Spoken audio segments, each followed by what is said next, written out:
We always get the question from patients asking us, what happens if I have diabetes?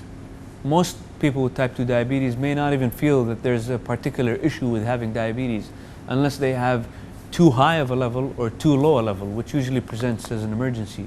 But when blood levels are not too high, what happens in the body? And that's really the key to the damage that diabetes causes.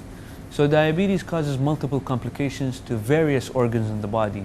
We'll talk about some of them. It affects the arteries within the body and the vascular structure within the body, and therefore people who have diabetes are at a 2 to 3 times risk of developing heart attacks or strokes than normal people. 50% of diabetics actually, unfortunately, die due to these complications.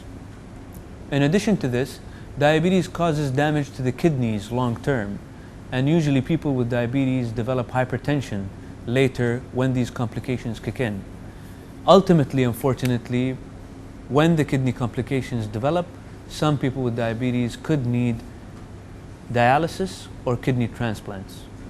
In addition to this, diabetes affects the eyes, and sometimes with type 2 diabetics, they actually present with blurred vision, meaning that the complications have already started.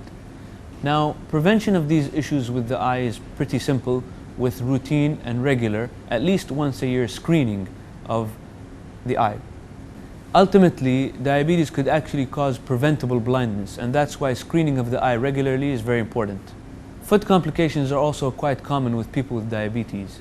As nerves get damaged and the vascular system gets damaged, the extremities are affected first, and so people stop feeling their feet as well as they used to, and sometimes they don't realize that they get cut or bruised until it's developed further into potentially an ulcer, and then in worst cases that develops into gangrene, which may require amputation. However, this is also preventable, and people with diabetes are always encouraged to check their feet regularly and at least get foot screening once a year with a specialist.